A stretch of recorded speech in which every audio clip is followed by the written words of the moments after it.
Assalamualaikum dan salam bahagia daripada saya Naim Hashim. Dan saya Diati Zaidi. Ikuti kami selama setengah jam dalam Fokus hari ini, 3 April 2015.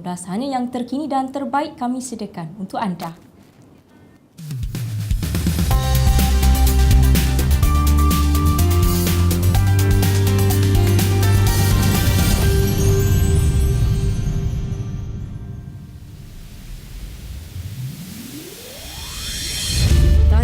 Fokus malam ini 3 April 2015. Agrobazar tawar harga 20% lebih rendah. Undang-undang melindungi negara daripada ancaman keganasan dibentang. Malaysia kutuk serangan militan di Kenya.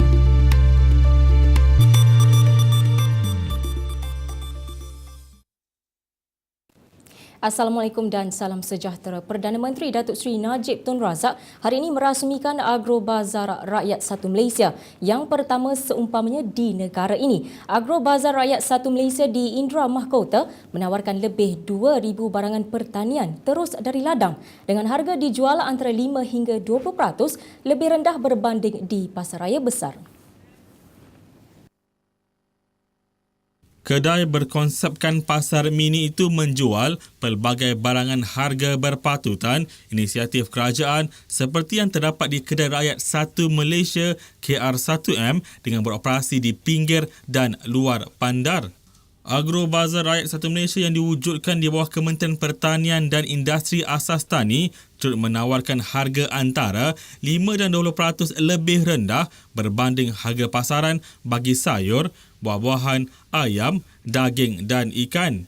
Kewujudannya juga membolehkan golongan peladang, penternak, nelayan dan usahawan asas tani menjadikan kedai itu sebagai platform bagi memasarkan hasil keluaran mereka tanpa menggunakan orang tengah. Kementerian berkenaan menyasarkan untuk membangunkan 600 Agrobazar Rakyat 1 Malaysia di seluruh negara menjelang 2020. Pada majlis sama, Perdana Menteri Datuk Seri Najib Tun Razak mahu lebih banyak premis yang menyediakan peluang kepada golongan petani, nelayan dan penternak menjual terus produk segar mereka kepada pengguna diwujudkan di negara ini. Beliau berkata langkah itu bagi membolehkan golongan pengeluar mendapat keuntungan yang lebih manakala pengguna dapat membeli barangan segar berasaskan industri pertanian dengan lebih murah. Sementara itu, Malaysia mencatat lebihan dagangan bagi 208 bulan berturut-turut pada Februari 2015 dengan nilai sebanyak 4.52 bilion ringgit. Menurut Kementerian Perdagangan Antarabangsa dan Industri MITI, perdagangan pada bulan tersebut berjumlah 101.81 bilion ringgit dengan ekspor dan import masing-masing bernilai 53.17 bilion ringgit dan 48.65 bilion ringgit berbanding 58.91 bilion ringgit dan 48.48 bilion ringgit pada Februari tahun lalu.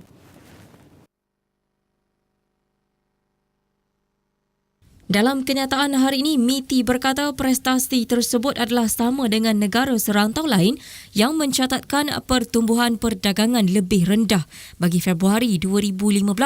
Antara faktor yang menyumbang kepada keadaan itu ialah harga komoditi yang rendah, permintaan global yang lemah, terutamanya di China dan Kesatuan Eropah serta hari bekerja yang lebih pendek.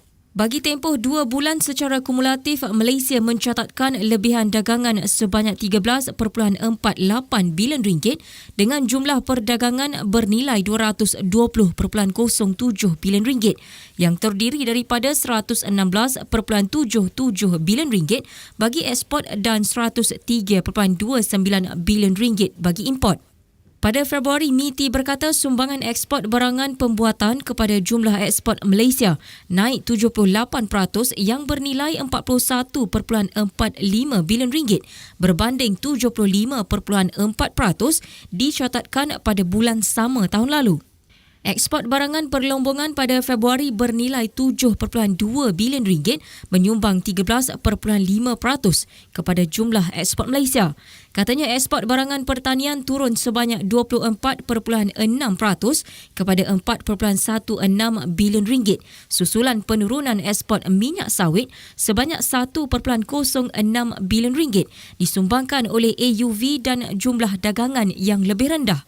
Pertumbuhan ekspor yang dicatatkan bagi pasaran ASEAN 27.6%, Jepun 13.3% dan Amerika Syarikat 8.2%. Pameran Halal Antarabangsa Malaysia MIHAS 2015 mencatatkan jualan sebanyak 443.16 juta ringgit melalui program misi belian akan datang IBM pada 31 Mac. Jualan berkenaan hasil daripada 2,787 pertemuan perniagaan yang diatur sebelumnya antara syarikat-syarikat antarabangsa dan 850 pengeksport Malaysia dari 465 syarikat. Menurut Perbadanan Pembangunan Perdagangan Luar Malaysia Matret, dalam satu kenyataan, negara peserta utama pada IBM termasuk China, Algeria, Indonesia, Thailand dan Qatar. MIHAS antara pameran perdagangan bersepadu utama dunia bagi perkhidmatan dan produk halal dianjurkan Matret. MIHAS tahun lalu mencatatkan jumlah sebanyak 477.3 juta ringgit. Angkatan Koperasi Kebangsaan Malaysia Berhad Angkasa berharap setiap kementerian dan agensi kerajaan, terutama yang terlibat dalam memajukan usahawan supaya melibatkan sektor koperasi dalam rancangan Malaysia ke-11 selain menyediakan peruntukan selaras dengan peranan sektor koperasi dalam pembangunan ekonomi negara. Presiden Angkasa Dato' Abdul Fattah Abdullah berkata pihak kerajaan telah mengiktiraf koperasi sebagai penyumbang ketiga kepada pembangunan ekonomi negara selepas sektor awam dan swasta. Katanya sumbangan sektor koperasi dalam keluaran dalam negara kasar masih rendah iaitu sekitar 35 bilion ringgit pada tahun lalu berbanding negara lain seperti Thailand sebanyak 19%, manakala Vietnam 25%. Sasaran ditetapkan kerajaan supaya sektor berkenaan menyumbang sebanyak 50 bilion ringgit pada 2020 mampu dicapai. Angkasa berharap supaya sektor koperasi diberikan nafas baru dalam rancangan Malaysia yang ke-11 yang akan ditable ataupun yang dibentangkan oleh pihak kerajaan. Jadi saya berharap supaya setiap kementerian, agensi terutama sekali yang terlibat dari segi membangunkan usahawan akan mengambil kira peranan sektor koperasi dalam pembangunan ekonomi negara.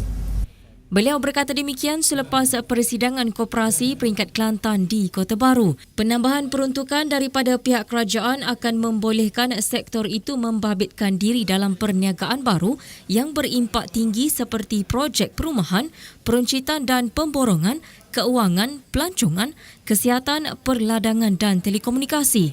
Selain berperanan menggerakkan ekonomi negara, sektor tersebut juga secara tidak langsung dapat menyelesaikan masalah kemiskinan dan sosial. Timbalan Menteri Keuangan Datuk Ahmad Maslan berkata pelaksanaan cukai barangan dan perkhidmatan GST boleh menurunkan harga barang seperti kereta, perabot dan juga barangan elektrik. Dalam kenyataan ringkas menerusi akaun Twitternya hari ini, beliau memaklumkan bahawa harga bagi sesetengah barangan mampu diturunkan kerana sebelum ini ianya dikenakan cukai jualan dan perkhidmatan SST yang berjumlah 10% tetapi hanya dikenakan GST sebanyak 6%. Selain itu, katanya barangan yang dalam stok pada 1 April 2015 yang telah dikenakan SST pada kadar 5% dan 10% boleh dibuat tuntutan melalui Jabatan Kastam Diraja Malaysia JKBM dalam masa 6 bulan serta dibayar secara berperingkat. Tambah Ahmad lagi, pembekal dan peniaga juga boleh memilih untuk menurunkan harga barangan jualan mereka kerana mereka boleh menuntut cukai input sebanyak 6%. Sementara itu, sebanyak 69 kesalahan berkaitan cukai barang dan perkhidmatan CBP dikesan oleh Jabatan Kastam Diraja Malaysia JKDM setakat ini melibatkan 4 jenis kesalahan. Pengarah bahagian GST JKDM Datuk T. Subramaniam berkata kesalahan tersebut ialah premis tidak berdaftar mengenakan CBP, peniaga berdaftar mengeluarkan invoice tidak mematuhi spesifikasi, premis tidak mengeluarkan invoice dan premis mengenakan CBP ke atas jualan berkadar sifar. Beliau berkata mereka boleh didakwa di bawah Seksyen 96 Akta CBP 2014 dan jika sabit kesalahan boleh dikenakan denda tidak melebihi RM30,000 atau penjara tidak melebihi 2 tahun atau kedua-duanya sekali. Baiklah, dua nama besar dalam industri teknologi, Yahoo dan Microsoft adalah dua syarikat yang sering bersaing. Tetapi mereka mempunyai pesaing terhebat iaitu Google yang mendominasi banyak perkara dalam dunia teknologi dan internet. Berikutan persaingan sengit itu, Yahoo dan Microsoft memutuskan untuk menjalin kerjasama pada tahun 2010. Kerjasama itu bertujuan meningkatkan perniagaan mereka dan mengalahkan Google yang kini terlalu kuat sebagai teraju dalam segmen enjin carian. Namun selepas 5 tahun, hubungan erat itu mungkin mencapai penghujungnya kerana dikhabarkan Yahoo dan Microsoft mungkin membubarkan kerjasama mereka. Kerjasama itu yang direncanakan untuk bertahan selama 10 tahun nyata cukup memberikan cabaran besar kepada dua syarikat berkenaan dan kini mereka berasakan tempoh 5 tahun sudah lebih dari mencukupi. Dikhabarkan perbincangan di antara pihak Microsoft dengan Yahoo mengenai kerjasama itu masih berjalan walaupun perancangan awal menetapkan 30 hari selepas 23 Februari lalu untuk mencapai kata putus tetapi terpaksa dipanjangkan menjadi 60 hari.